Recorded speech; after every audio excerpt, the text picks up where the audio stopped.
India post payments bank ने वित्तीय समावेशन के विस्तार के लिए डिजिटल भुगतान पुरस्कार जीता। ब्रिटेन के सांसदों ने गंभीर रूप से बीमार लोगों को अनुमति देने के लिए एक विधेयक को मंजूरी दी। जुलाई 2025 से एनपीसीआई द्वारा नई NSES 3.0 प्रणाली के अंतर्गत तेज वेतन क्रेडिट, SIP डेबिट, EMI भुगतान और बहुत कुछ। जसप्रीत बुमराह SEN देशों में 150 विकेट लेने वाले पहले एशियाई गेंदबाज बने। शिव सुब्रमण्यम रमन ने PFRDA के अध्यक्ष का पदभार संभाला। हाल ही में ईरान के विदेश मंत्रालय ने पुष्टि की है कि उसकी संसद परमाणु अप्रसार संधि से हटने के लिए कानून का मसौदा तैयार कर रही है। यह 1968 में हस्ताक्षरित और 1970 में लागू हुए सबसे व्यापक रूप से पालन किए जाने वाले हथियार नियंत्रण समझौतों में से एक है। ताइवान जलडमरू मध्य, जिसे फार्मोसा जलडमरू मध्य या ताईहाई के नाम से भी जाना जाता है, मुख्य भूमि चीन को ताइवान द्वीप से अलग करता है। यह दक्षिणी चीन सागर को पूर्वी चीन सागर से जोड़ता है।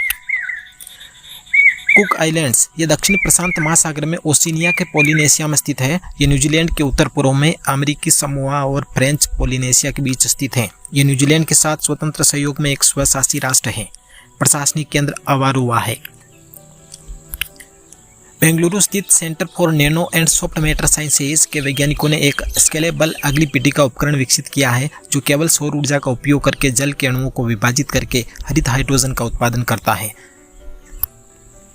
United kingdom of house of Commons ने इंग्लैंड और वेल्स में गंभीर रूप से बीमार लोगों को अपना जीवन समाप्त करने की अनुमति देने के लिए असिस्टेड डाइंग बिल पारित किया है। यह बिल केवल इंग्लैंड और वेल्स के उन लोगों पर लागू होगा जिनके पास जीने के लिए 6 महीने से कम का समय बचा है। स्विट्जरलैंड पहला देश था जिसने 1942 में असिस्टेड डाइंग को वैध बनाया था। असिस्टेड डाइंग से तात्पर्य किसी व्यक्ति को जानबूझकर अपना जीवन समाप्त करने में सहायता करने के कार्य से है। चोरा मकरमी द्वारा लिखित वुमन लाइफ फ्रीडम ईरान के 2022 के विद्रोह की एक गहरी व्यक्तिगत और राजनीतिक पुनर्कथन प्रस्तुत करती है जो महसा अमीनी की मृत्यु से भड़की थी। यह पुस्तक पुलिस हिरासत में महसा अमीनी की मृत्यु के बाद ईरान के विद्रोह की लंबी शरद ऋतु का वर्णन करती है।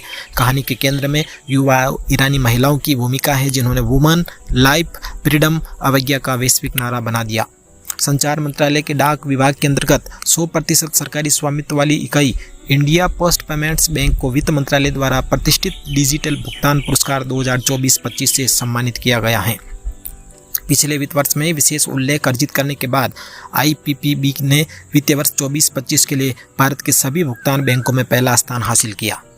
भारतीय रिजर्व बैंक परियोजना वित्त निर्देश 2025 परियोजना वित्त के लिए अद्यतन विनियामक उपचार की रूपरेखा प्रस्तुत करता है जिसमें विशेष रूप से वाणिज्यिक परिचालन आरंभ करने की तिथि में परिवर्तनों को संबोधित किया गया है। RBI ने यह अनिवार्य कर दिया है कि ऋणदाताओं को संभावित जोखिमों को कवर करने के लिए ऐसी परियोजनाओं के लिए ऋण मूल्य का 1% अलग रखना चाहिए।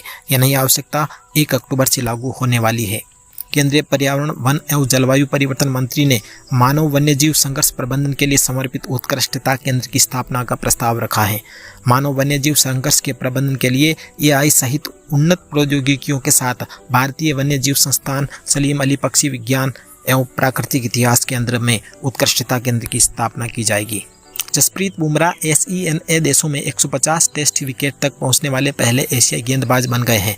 उन्होंने वकार यूनिस, मुथैया मुरलीधरन और अनिल कुंबले जैसे दिग्गज खिलाड़ियों को पीछे छोड़ दिया है। अब उनके पास विदेशी टेस्ट मैचों में भारत के लिए सर्वाधिक बार 5 विकेट लेने का रिकॉर्ड है जो अब महान ऑलराउंडर कपिल देव के बराबर है। उन्होंने ये उपलब्धि मात्र 64 पारियों में हासिल की जबकि कपिल देव ने 108 पारियां खेली थी। भारतीय नौसेना 1 जुलाई को कैलिनिनग्राद में रूस निर्मित गाइडेड मिसाइल फ्रिगेट INS तमाल को नौसेना में शामिल करेगी। ब्रह्मोस मिसाइल सहित 26% स्वदेशी घटकों से युक्त क्रिवाक श्रेणी का यह युद्धपोत किसी विदेशी स्रोत से अंतिम बार शामिल किया गया है। INS तमाल में हथियारों और उन्नत युद्ध क्षमताओं में महत्वपूर्ण उन्नयन किया गया है। शिव सुब्रमण्यम रमन ने पेंशन फंड विनियामक और प्राधिकरण PFRDA के अध्यक्ष के रूप में कार्यभार संभाला। ये 2014 में अधिनियमित PFRDA अधिनियम के अंतर्गत स्थापित एक वैधानिक नियामक निकाय है। PFRDA का मुख्यालय नई दिल्ली में है। यह वित्त मंत्रालय के अधिकार क्षेत्र में आता है। उद्देश्य वृद्धावस्था आय सुरक्षा को बढ़ावा देना। इंडिया पोस्ट पेमेंट्स बैंक ने वित्तीय समावेशन के विस्तार के लिए डिजिटल भुगतान पुरस्कार जीता। ब्रिटेन के सांसदों ने गंभीर रूप से बीमार लोगों को अनुमति